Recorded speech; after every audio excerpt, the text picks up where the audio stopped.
ਅੱਜ ਆਪਣੇ ਪ੍ਰੋਗਰਾਮ ਦੇ ਵਿੱਚ ਲੋਕਾਂ ਦੀ ਗੱਲ ਇਲੈਕਸ਼ਨ ਦੇ ਵੱਲ ਗੱਲ ਕਰਨ ਆਏ ਹਾਂ ਸ਼੍ਰੀ ਪ੍ਰਮੋਦ ਸ਼ਰਮਾ ਜੀ ਦੇ ਨਾਲ, ਜੋ ਸੋਸ਼ਲ ਐਕਟਿਵਿਸਟ ਨੇ।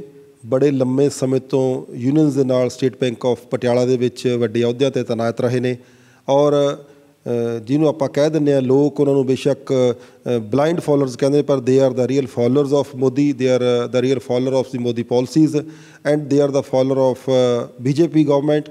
ਔਰ ਅੱਜ ਇਹਨਾਂ ਨਾਲ ਬੜੀ ਡਿਟੇਲ ਦੇ ਵਿੱਚ ਇਹ ਗੱਲ ਕਰਨੀ ਹੈ ਵੀ ਕੀ ਕੋਈ ਕਮੀ ਚੱਲ ਰਹੀ ਹੈ, ਕਿ ਕੋਈ ਅੱਗੇ ਵਧਣ ਦੀ ਆਸ ਦਿਖ ਰਹੀ ਹੈ ਪੰਜਾਬ ਦੇ ਵਿੱਚ। BJP ਦੇ ਹਾਲਾਤਾਂ ਨੂੰ ਲੈ ਕੇ ਕਿਸ ਤਰ੍ਹਾਂ ਮਹਿਸੂਸ ਕਰਦੇ ਨੇ। ਪੰਜਾਬ ਦੀਆਂ ਜਿਹੜੀਆਂ ਅਗਲੀਆਂ ਚੋਣਾਂ ਨੇ ਉਹਦੇ 'ਚ ਇੱਕ ਗਰਾਊਂਡ ਲੈਵਲ ਦੇ ਉੱਤੇ ਜੋ ਦੀਵਾਰਾਂ ਦੇ ਪਿੱਛੇ ਖੜ੍ਹੇ ਸਪੋਰਟਰ ਨੇ, ਸ਼ਰਮਾ ਜੀ ਵਰਗੇ ਅਣਥੱਕ ਵਰਕਰ ਨੇ, ਕਿ ਇਸ ਗੱਲ ਨੂੰ ਮਜ਼ਬੂਤੀ ਨਾਲ ਸਮਝ ਰਹੇ ਨੇ ਵੀ ਭਾਜਪਾ ਜਿਹੜਾ ਆਧਾਰ ਹੈ ਉਹ ਵੱਡੇ ਲੈਵਲ 'ਤੇ ਲੋਕਾਂ ਦੇ ਦਿਲਾਂ ਦੇ ਵਿੱਚ ਅਸਰ ਕਰ ਚੁੱਕਿਆ, ਕਿ 2022 ਦੀਆਂ ਇਲੈਕਸ਼ਨਾਂ ਵਿੱਚ ਜਿਹੜੀ ਆ ਜਿੱਤ ਯਕੀਨੀ ਹੈ, ਜਾਂ ਕੁਛ ਰੋਕਾਂ ਨੇ, ਕੁਛ ਪਾਬੰਦੀਆਂ ਨੇ, ਕੁਛ ਸ਼ੰਕਾਵਾਂ ਨੇ। ਉਹਨਾਂ ਸੰਬੰਧੀ ਗੱਲਬਾਤ ਕਰਾਂਗੇ। ਸਭ ਤੋਂ ਪਹਿਲਾਂ ਤਾਂ sting news USA, Canada, India ਔਰ ਸਾਡੇ ਸਾਰੇ ਦਰਸ਼ਕ ਜਿਹੜੇ ਨੇ ਇਹਨੂੰ ਦੇਖ ਰਹੇ ਨੇ, ਇਹਨਾਂ ਦਾ ਇੱਕ ਵਾਰੀ ਇੱਥੇ ਆਉਣ 'ਤੇ ਸਵਾਗਤ ਕਰਦੇ ਹਾਂ। स्टेट बैंक ऑफ पटियाला में मैंने सर्विस करी है। मैं स्टेट बैंक ऑफ पटियाला में एज मैनेजर रिटायर होया। ਗੱਲਬਾਤ ਨੂੰ ਆਪਾਂ ਸਿੱਧੇ ਸ਼ਬਦਾਂ 'ਚ ਸ਼ੁਰੂ ਕਰਦੇ ਹੋ। 1 ਮਹੀਨੇ ਨੂੰ ਇਲੈਕਸ਼ਨ ਹੈ, ਕਿੱਥੇ ਪੋਜੀਸ਼ਨ ਸਮਝਦੇ ਹੋ ਵੀ ਕੀ ਭਾਜਪਾ ਜਿੱਤ ਦੀ ਸਥਿਤੀ ਵਿੱਚ ਸਿੱਧੇ ਰੂਪ ਦੇ ਵਿੱਚ ਇਸ ਟਾਈਮ ਲੋਕਾਂ 'ਚ ਵਿਚਰ ਸਕਦੀ ਹੈ? को सर 5 स्टेटा में इलैक्शन हो जा रहे हैं। 4 स्टेटा बारे तो एवरीबॉडी नोज, मीडिया ਨੂੰ भी पता है, पॉलिटिशियन ਨੂੰ भी पता है, अपोजिशन ਨੂੰ भी पता है कि 4 स्टेटा में BJP is going to form the government. जिमें उत्तराखंड है, UP है, मणिपुर है, गोवा है। रह गई गल साडी स्टेट पंजाब की।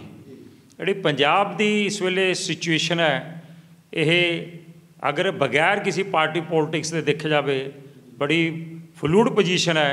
और मैनू लगता है, और मैं जहाँ तक मेरा, क्योंकि मैं लॉ ग्रेजुएट भी है, मैं पोलिटिकल साइंस भी है, एज ए पोलिटिकल थिंकर भी मैं कह सकता कि जी पंजाब की सिचुएशन है अज की डेट में जो पोजीशन लगती है, उरे हंग असैंबली जाएगी, किसी भी पार्टी को पंजाब में मेजोरिटी नहीं मिलती। देखो गल सीधी जी है, जो पहला क्या होंदा था 2017 के पहला 2 पार्टियां होंदियां थी, अकाली BJP ते कांग्रेस। उदों कोई भी पार्टी सत्ता में आती थी, उन्होंने 42-43% वोट लेने पैंदे थे, तो वो सत्ता में आती थी। और जो इस वेले पोजीशन है, जोड़े इलैक्शन है, इस इलैक्शन में मल्टी कॉर्नर कंटैसट हैं। 5-5, 6-6 कैंडीडेट खड़े होने हैं। किसान मोर्चे दे हो गए, आप दे हो गए, अकाली पार्टी दे हो गए, कांग्रेस दे हो गए, BJP अलायंस और कैप्टन अमरिंदर की पार्टी, ढींसा जी की पार्टी दे हो गए। और उसके अलावा कई स्पलिंटर ग्रुप है, सिमरनजीत सिंह मान है, या बैंस ब्रदर है, या कुछ ऐसे बंदी हैं जिन्होंने इधर उधर तो नहीं टिकट मिलेगा, वो भी वो इंडिपेंडेंट खड़े होएंगे। इस करके लगता है कि 5 पार्टियां के बंदे तो खड़े ही होने हैं, और हो सकता है कि 6-6, 7-7 कैंडीडेट मुकाबले में होवे। और पंजाब में थोड़ा इतिहास है कि पंजाब में 60-62% के तकरीबन वोट होंदी है। और मेरा पक्का विश्वास है कि पंजाब में इस बारी 65-70 जी कंस्टीट्यूंसियां के जोड़े इलैक्शन रिजल्ट हैं, वो 5000 के थले थले उन्होंने फैसला होना है। और इस बारी मल्टी कॉर्नर कंटैसट करके किसी भी पार्टी ने अगर सरकार बनानी है तो उसनों तकरीबन 35% वोटों की जरूरत है।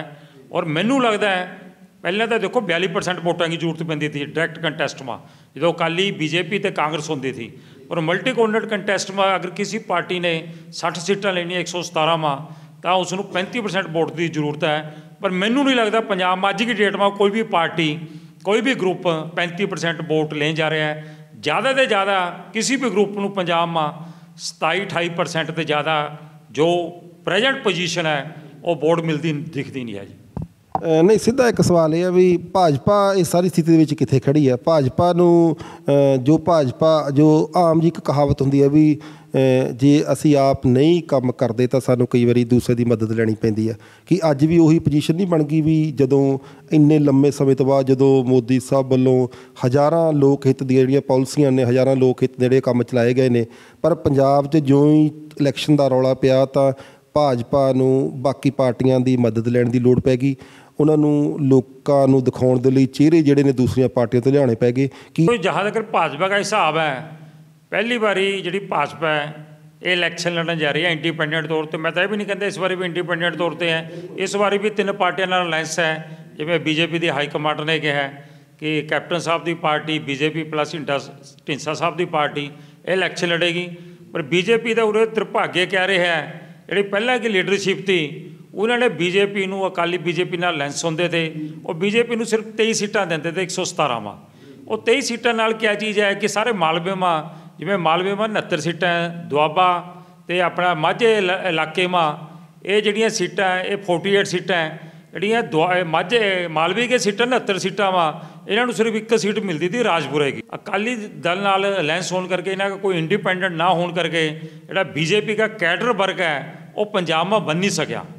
ਪਰ ਹੁਣ ਜਦੋਂ ਬੀਜੇਪੀ ਦੀ ਹਾਈ ਕਮਾਂਡ ਨੇ ਕਿਹਾ ਸੀ ਕਿ ਅਸੀਂ ਇੰਡੀਪੈਂਡੈਂਟ ਲੜेंगे, ਔਰ ਇਸ ਵੇਲੇ ਮਾਹੌਲ ਵੀ ਹੈਗਾ, ਕਿਉਂਕਿ ਪੰਜਾਬ ਮਾ ਜਿਹੜਾ ਮਾਹੌਲ ਹੈ, ਜਿਹੜੀ ਪੰਜਾਬ ਦੀ ਅੱਗੇ ਲੜਾਈ ਹੋਣ ਵਾਲੀ ਹੈ, ਵੋਟਾਂ ਦੀ ਲੜਾਈ ਹੋਣ ਵਾਲੀ ਹੈ, ਇਹ ਨੈਸ਼ਨਲਿਸਟ ਫੋਰਸਿਸ ਔਰ ਜਿਹੜੀ एंड एक वो है जिथे नेशनलिस्ट फोर्सेस हैं। मैं उस नेशनलिस्ट फोर्सेस में कहांगा कि सबसे बड़ी जी नेशनलिस्ट फोर्सेस है वो बीजेपी है और बीजेपी नहीं है। और उस नेशनलिस्ट फोर्सेस नाल नेशनलिस्ट फोर्स का मेरा ये मतलब है कि जेड़ा देश के इंटरस्ट में गल करती है। मैं ये नहीं कहता कि जेड़े दूजे पार्टियां नेशनलिस्ट नहीं है, पर एक नेशनलिस्ट की अगर अज के टाइम में उसकी डेफिनेशन देखी जाए, असी नेशनलिस्ट बीजेपी को तां कहने हैं ये वो पार्टी है जिसने 370 धारा खत्म करी, जिसनों कोई कहता नहीं था। कश्मीर के लीडर कहते थे, गुलाम नबी आज़ाद भी कहता था, फारूक अब्दुल्ला भी कहता था मोदी 10 बारी जन्म ले ले ता नहीं तोड़ सकता। सो कश्मीर नूं इंटैग्रेटेड पार्ट ऑफ इंडिया बनाया है। ये वो पार्टी है जिसने CA लेके आए हैं। असी क्यों कहने असी कांग्रेस के अगेंस्ट क्यों हैं, असी आप दे अगेंस्ट क्यों हैं? और सरेआम कहने हैं कि अगर असी जित गए असी 370 खत्म कर देंगे। जी 370 खत्म करने वाली गल्लां होंदियां है। कांग्रेस पार्टी में मैं पूछता है, उसने गुप्त समझौता कराया चाइना की कम्यूनिस्ट पार्टी नाल, अज तक नहीं उसने दसिया उसने किस चीज़ का समझौता कराया। जी गल है भी सरकार तो नैशनलिस्ट तां बनूगी भी बीजेपी का लोगों नाल जुड़न लई चुनावी भाषणां नालों वध लोगों नाल मिलना जरूरी है। तो अपनी मेन जिहड़ा मुद्दा अज है गलबात यह है भी कि बीजेपी किहड़ा रस्ता चुन रही है जिहड़ा पिंड पिंड जाके लोगों नूं मिलिया जा सके। जिस दिन तो 3 महीने तो 4 महीने तो 2 महीने तो इलैक्शन का काम ਚੱਲਿਆ ਆ, हर पार्टी ने किते ना किते अपनी भज दौड़ शुरू की है, नुक्कड़ मीटिंगां शुरू कीतियां ने, लोगों को मिलना शुरू करिਆ कि पटियाले शहर दे विच अजिही कोई 10 भी चुनावी सभावां होईयां ने ਜਾਂ ਆਪਾਂ सिर्फ ਜਿਹੜੇ लोग पार्टी नाल जुड़े हुए हैं सिर्फ ਉਹੀ ਇੱਕ ਦੂਜੇ ਨੂੰ ਇਹ ਗੱਲਬਾਤ ਦੱਸ ਕੇ ਜਾਂ मैसेज भेज के भाजपा का प्रचार कर रहे हैं। देखो सर गल क्या चीज़ है, पहले किसान अंदोलन चलता रहा, किसान अंदोलन में उन्होंने कोई बीजेपी की मीटिंग हो नहीं दी पंजाब में, वो कहते थे तो मोदी सरकार के खिलाफ असी अंदोलन चल रहे हैं कि पंजाब में हजे भी जी बीजेपी है वो इलैक्शन रैलियां में बहुत पीछे है, बहुत पीछे है। पंजाब का जो नेशनलिस्ट वोटर है वो मोदी भगत है, बीजेपी भगत घट है। अगर बीजेपी भगत 25% है तो 75% मोदी भगत है। और मोदी और नेशनलिस्ट ताकतां लियाना चाहता पंजाब में और रेडी है। और मैं तुहानूं दसदा वो जिहड़ा पंजाब का हिंदू वोटर है इस वेले, जिहड़ा पंजाब का हिंदू वोटर है वो जो उस नाल ट्रीटमेंट हुई है पिछले दिनों में वो कोई ट्रीटमेंट ठीक नहीं हुई है। पंजाब का हिंदू वोटर जिहड़ा है वो समझदा है कि कई चीज़ों में जिहड़ा पंजाब का हिंदू है उस नाल वितकरा हो रहा है। कि इकल्ले हिंदू वोटर दे नाल भाजपा की इलैक्शन जीती जा सकती है?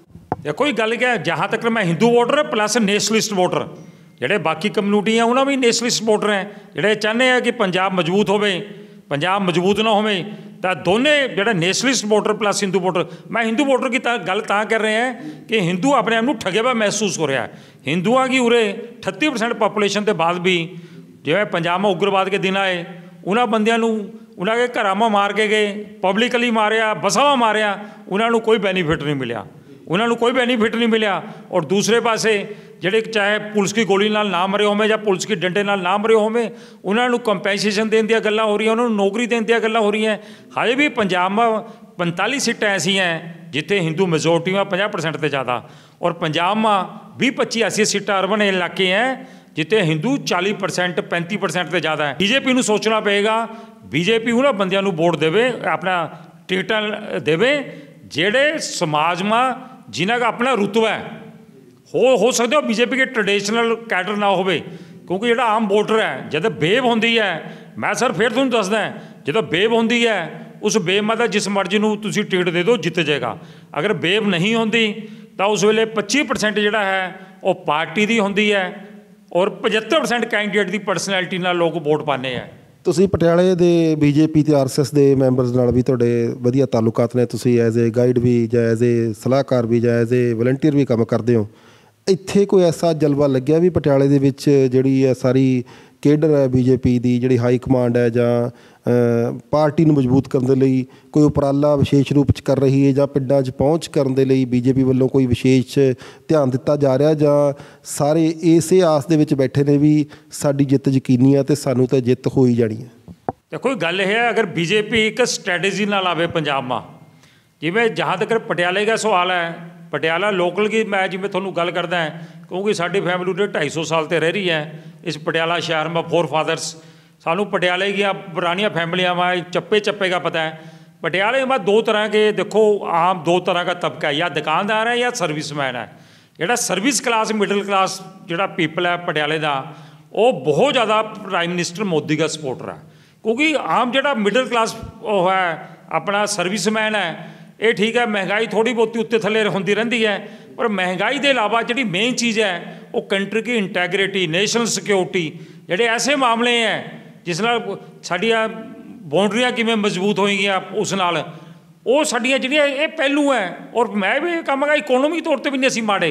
इस मोदी सरकार ने 8-9 करोड़ लोगों नूं अपने शौचालय दी है, 5-6 करोड़ लोगों नूं मकान बना के दी है, अपना मैडिकल स्कीम 5 लाख की दी है, एक साल में 5 लाख तक तुसी फ्री मैडिकल स्कीम दी है, सेंटर की हज़ारा स्कीम है, सिलेंडर फ्री दी है, पर उसनूं पॉपुलराइज किमें करना है। मैं लगता कि जोड़े पंजाब बीजेपी के वर्कर हैं उन्होंने जो सेंटर गौरमेंट की स्कीमां सी उन्होंने पिंडां तक जोड़े पॉपुलराइज करन में हजे तक इन्हां की घाट है। और हजे महीना पे है, अगले महीने में अजकल इलैक्ट्रॉनिक जमाना है, डोर टू डोर है, बीजेपी को कैडर भी तगड़ा है, बीजेपी को आरएसएस की भी बैकग्राउंड है। अगर एक महीने में बीजेपी अगर अपने कैडर नूं मजबूत कर दी है और अपने ट्रेडिशनल बंदियां नूं छड्ड के वधिया बंदे जिहड़े टॉप के स्पीकर होवें, पढ़े लिखे होवें, और सोसाइटी में जब कैंडीडेट की परसनैलिटी के बारे लोग सोचें तो कम से कम वो देखें कि पार्टी भी वधिया है, ये मोदी की पार्टी का बंदा है, बीजेपी की पार्टी का बंदा है, और कैंडीडेट की अपनी परसनैलिटी भी है। ये अगर सारिया चीज़ों मुद्दे नज़र रखे और पिंड जा के पंजाब में 12,800 पिंड है, कोई ऐसी गल नहीं है कवर नहीं हो सकते। पंजाब 250 किलोमीटर में फैलिया हुआ है, 250 किलोमीटर का जोड़ा इलाका है कोई ज़्यादा इलाका नहीं होता। इस करके जो बीजेपी का अपना बेस है, जिमें आरएसएस दूजी स्टेटा में छाई भी है, आरएसएस की पटियाले पंजाब में उसके हिसाब नाल घट गतिविधियाँ हैं। आम में जोड़ा असली वोटर है, जोड़ा देखो कई पार्टियां हुण अकाली पार्टी ने बीएसपी नाल समझौता कराया है, सीएम चन्नी साहब भी कहते हैं मैं दलित फेस है। पंजाब में जी ज़्यादातर दलित वोट है वो डेरे नाल रिलेटेड है। पंजाब में बीएसपी कभी अपना मौजूद धारी नहीं बना सकी, इसी करके नहीं बन सकी। जी दलित वोट है वो डेरे नाल है, जिमें राम रहीम डेरा है, अपना राधा स्वामी है, निरंकारी है, आशुतोष जी महाराज है, जलंधर वाले डेरे हैं। पंजाब में 500 डेरे हैं और 69 सीटां मालवे में, उन 69 सीटां में 60 सीटां ऐसी हैं जिथे जोड़े इंडिपेंडेंट ऑब्जर्वर हैं वो ये कहते हैं कि उत्थे राम रहीम जी का जोड़ा डेरा है उसके 5,000 से लेके 30,000 वोट है। तुसीं देखियो ना सलामतपुर डेरे में उत्थे अकाली, उत्थे बीजेपी, उत्थे कांग्रेसी, अपना सिंगला जी अपना मिनिस्टर साहब सब उत्थे गए हैं। उत्थे they play very big role, they play very big role.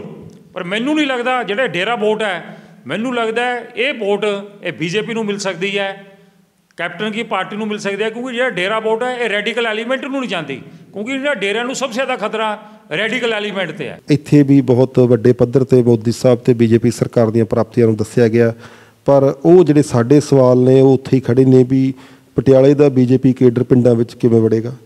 ਪਟਿਆਲੇ ਦੇ ਵਿੱਚ ਅਸੀਂ ਪਿੰਡਾਂ ਦੇ ਵਿੱਚ ਜਾ ਕੇ ਬੀਜੇਪੀ ਦੇ ਕੰਮਾਂ ਨੂੰ ਕਿਸ ਤਰ੍ਹਾਂ ਦੱਸਾਂਗੇ। ਜਿਹੜਾ ਆਮ ਆਦਮੀ ਹੈ ਉਹਦੇ ਲਈ ਇਹ ਗੱਲ ਉਹਦੇ ਦਿਮਾਗ ਦੇ ਵਿੱਚ ਪਾਉਣੀ ਵੀ ਤੁਹਾਡੇ ਲਈ ਬੀਜੇਪੀ ਸਰਕਾਰ ਨੇ किस लैवल पर आके तुहाडे लई काम कीता है, GST तो लैके नोटबंदी तक जिहड़े काम होए ने आम एक इंसान नूं दस्सणे भी तुहाडे लई बहुत ही लाहेबंद रहे ने। जिहा कोई इन्हां दा एक्शन प्लान सामने नहीं आ रहा। सो किते ना किते गल तां यही लगदी है भी सिर्फ कॉन्फिडेंस नहीं है, ओवर कॉन्फिडेंस है। जितना बेशक यकीनी हो सकता क्योंकि हाकम तेरा है और लोगों के विच वेव भी है। परसेंटेज की गल भी करते हैं तो 44% के करीब शर्मा जी ने दस्सिया भी साडी जिहड़ी हिंदू वोट है वो ਸਾਰੀਆਂ ਜਾਤੀਆਂ ਦੀ ਹੈ। ਪਰ ਜੇ ਜਨਰਲ ਹਿੰਦੂ ਦੀ ਗੱਲ ਕਰਦੇ ਹਾਂ ਤਾਂ ਤਕਰੀਬਨ 14% ਦੇ ਕਰੀਬ ਜਿਹੜੀ ਵੋਟ ਹੈ ਉਹ ਹਿੰਦੂ ਵੋਟ ਹੈ। ਕੀ 14% ਨਾਲ ਬੀਜੇਪੀ ਦੇ MLA ਜਾਂ MP ਬਣ ਸਕਦੇ ਨੇ? ਕੀ 44% ਨਾਲ ਬੀਜੇਪੀ ਦੇ MLA ਜਾਂ MP ਬਣ ਸਕਦੇ ਨੇ? ਸ਼ਾਇਦ ਨਹੀਂ ਬਣ ਸਕਦੇ। ਅਤੇ ਦੂਸਰੀ ਗੱਲ, ਜੇ ਇੰਨੇ ਲੰਮੇ ਸੰਘਰਸ਼ ਤੋਂ ਬਾਅਦ ਵੀ ਜਿੱਤੀ ਹੋਈ ਬਾਜੀ ਜਿਹੜੀ ਆ ਦੂਸਰੀਆਂ ਪਾਰਟੀਆਂ ਦੇ ਨੁਮਾਇੰਦਿਆਂ ਨੂੰ ਬੁਲਾ ਕੇ ਦੇਣੀ ਆ, ਤਾਂ ਉਹ ਸੱਤਾ ਦੀ ਜਿੱਤ ਤਾਂ ਹੋ ਸਕਦੀ ਆ, ਪਰ ਉਹ ਲੋਕਾਂ ਦੇ ਦਿਲਾਂ 'ਤੇ ਰਾਜ ਕਰਨ ਵਾਲੀ ਜਿੱਤ ਜਿਹੜੀ ਆ ਉਹ ਬਹੁਤੀ ਸੰਭਵ ਨਹੀਂ ਲੱਗਦੀ। ਸ਼ਰਮਾ ਜੀ ਇਸ ਗੱਲੋਂ ਵੀ ਉਮੀਦਵੰਦ ਨੇ, ਉਮੀਦ ਰੱਖਦੇ ਨੇ ਵੀ 1 ਮਹੀਨੇ ਦਾ ਸਮਾਂ ਪਿਆ ਆ। ਸ਼ਾਇਦ ਜਿਹੜੀ ਸਾਡੀ ਲੋਕਲ ਲੀਡਰਸ਼ਿਪ ਹੈ ਇਹ ਲੋਕਾਂ ਦੇ ਨਾਲ ਰਾਬਤਾ ਕਰੇ ਅਤੇ ਮੋਦੀ ਸਾਹਿਬ ਦਾ ਜਿਹੜਾ ਜਨ ਜਨ ਦੇ ਵਿੱਚ ਮੈਸੇਜ ਪਹੁੰਚਾਉਣ ਦਾ ਜਿਹੜਾ ਇੱਕ ਸੁਨੇਹਾ ਆ, ਜਿਹੜੀ ਉਹਨਾਂ ਦੀ ਮਨਸ਼ਾ ਹੈ, ਜਿਹੜੀ ਉਹਨਾਂ ਦੀ ਆਤਮਾ ਨੂੰ ਇਸ ਗੱਲ ਦੀ ਇੱਕ ਵੱਡੀ ਖੁਸ਼ੀ ਹੋਵੇਗੀ ਵੀ ਜਿਹੜਾ BJP ਦਾ ਜਿਹੜਾ ਲੋਕਲ ਕੇਡਰ ਹੈ ਲੋਕਾਂ ਦੇ ਨਾਲ ਆਪਣਾ ਰਾਬਤਾ ਜ਼ਰੂਰ ਰੱਖੇ। ਸੋ ਆਪਾਂ ਇਸ ਗੱਲ ਨੂੰ ਇੱਥੇ ਹੀ ਖ਼ਤਮ ਕਰਦੇ ਹਾਂ। ਮਿਲਦੇ ਰਹਾਂਗੇ, ਵੱਖ-ਵੱਖ ਵਿਚਾਰ ਲੈਂਦੇ ਰਹਾਂਗੇ। ਜਿਹੜੇ ਵੀ ਸਾਨੂੰ ਹਰ ਪਾਰਟੀ ਦੇ ਜਿਹੜੇ ਮੈਂਬਰ ਮਿਲਣਗੇ, ਚਾਹੇ ਉਹਨਾਂ ਦੇ ਸਮਰਥਕ ਨੇ, ਚਾਹੇ ਲੀਡਰ ਨੇ, ਅਤੇ ਚਾਹੇ ਉਹਨਾਂ ਦੇ ਛੋਟੇ ਵਰਕਰ ਨੇ, ਪਰ ਹਰ ਇੱਕ ਨਾਲ ਗੱਲਬਾਤ ਕਰਾਂਗੇ। ਜੈ ਹਿੰਦ, ਜੈ ਭਾਰਤ।